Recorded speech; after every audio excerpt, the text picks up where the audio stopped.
Salam, advice for a revert with a girlfriend who hates Islam. Okay, bro. Um, we got so many questions. We got some super chats too, so I'm just gonna try to blast through it. Best advice. Asim Al Hakim made a video, Sheikh Asim, about when spouse or wife is not on deen, what to do. It's very similar to this, even though it's a haram relationship. And I'm saying it as it is, bro. No judgment, but this is what it is. And you're a revert too, so I get it. It's tough, but what I would do is do your best to guide them into Islam, but don't spend forever. You don't want to abandon them and possibly have them just go to hell, bro. Like you don't want to leave them behind. You do have to keep them, on the same page, try to guide them, try to always, in a very proper way, lead by example, make dua, pray tahajjud, there that never misses in sujood. Make everything you can happen, tie your camel. And then even then, give it like, I don't know, couple weeks, couple months, set yourself that time frame, and if it doesn't work out at the end, Allah has something better for you planned, because you can't just keep it with the same person forever if they're not Muslim. That's what I would say. This is not religious advice, because obviously to stay with them might just open you to haram, and I'm not advocating that at all whatsoever. But yeah, do you guys have anything else, or we got a super chat? I just want to add, go further into the deen, because you may see it as something that you're moderately working at, that you're Muslim and you're trying to bring her to Islam. But if you're not actively getting closer to Allah subhanahu wa ta'ala, and learning more about Islam yourself, then she will slowly take you away from it. And I know that's probably difficult to hear. It is something that's difficult, even for Muslims with like a Muslim girlfriend who isn't practicing, or a girl with a Muslim boyfriend who isn't practicing. Same thing happens with them, bro. So, you are a revert, but you're a Muslim at that. So may Allah bless you.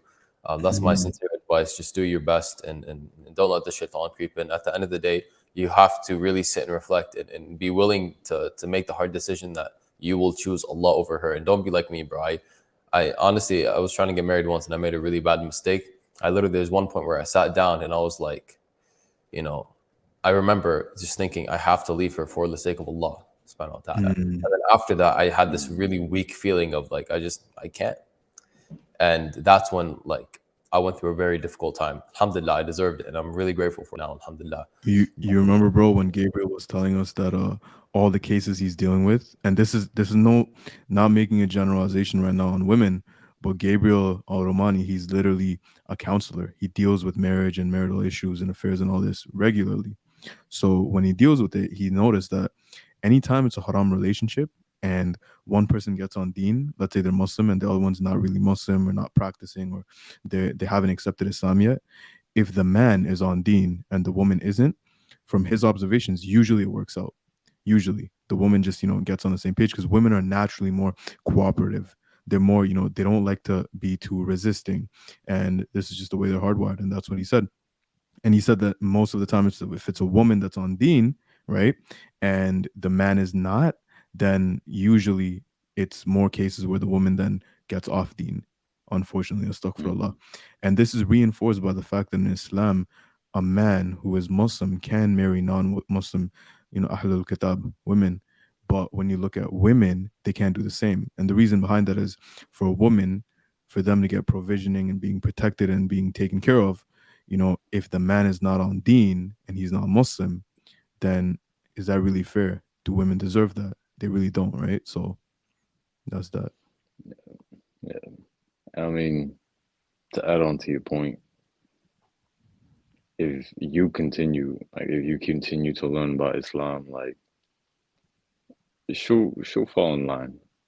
Like it's like that thing goes where no one's gonna believe it until you believe it. So if you stand your ground and you keep going, like if she's with you, she's gonna, I don't want to say submit, but for lack of better words, she's gonna submit here.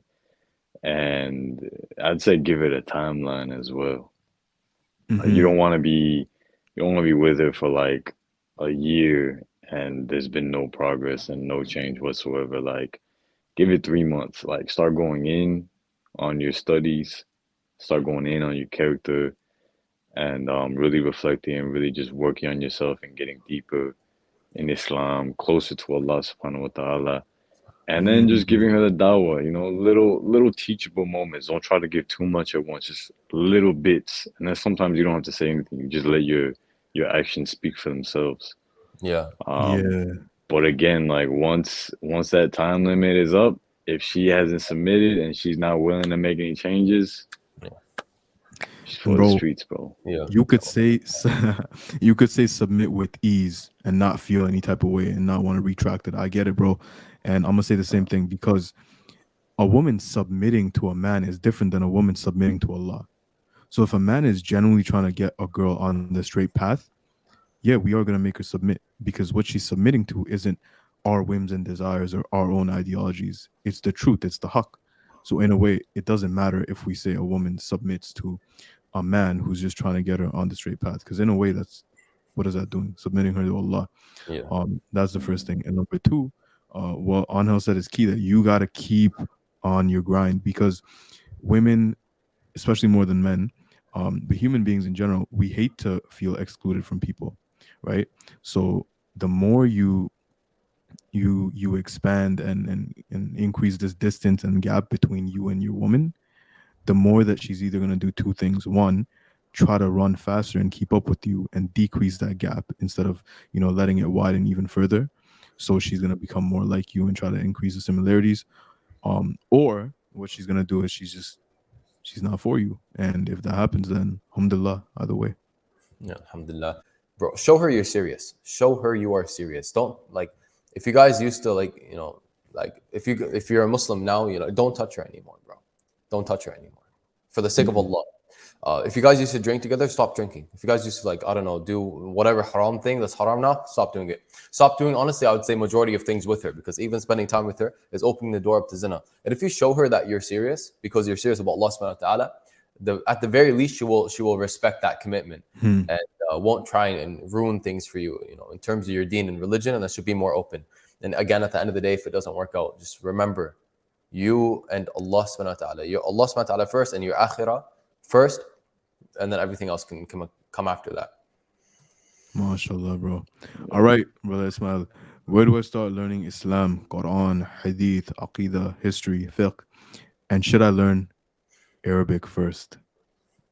Wonderful question, bro. Who wants to take a jab at it? I'll jump in here, inshallah. I think there's another thing too. It's the perseverance aspect too. Like we're more willing to stick through with things that we set out with an intention. It's impossible to have empathy for others if you're not patient. So may Allah bless you for that. First off, I'm gonna agree with the fact that the whole thing you said about friends, where it's like if they're affecting you more than you're affecting them, then you should probably get some new friends. You want to be investing, stocks, shares, bonds. You want to be investing in crypto, because there's this thing called inflation, which means every year that passes by, the value of a dollar goes lower and lower and lower. And the reason being is because they're printing more money, right? That's why money is haram. At least the paper money is haram. Provided that you're actually there and you're being a good father and the mother's being a good mother, best conditions. And behind the mic, Hamza, Andreas, Zortsis, we will go in with our final three with brother Anghel, inshallah. Inshallah, Bismillahir Rahmanir Rahim. It's not just a responsibility on you, it's responsibility on all the children, especially your father. In our private area is very elastic, and yeah, if you go too fast, the skin will literally crease up into like the edge of like the little clipper things, and you will literally clip your skin. You don't want to be on YouTube or the internet or anything that amount of time, but it's the fact is that's what we're doing.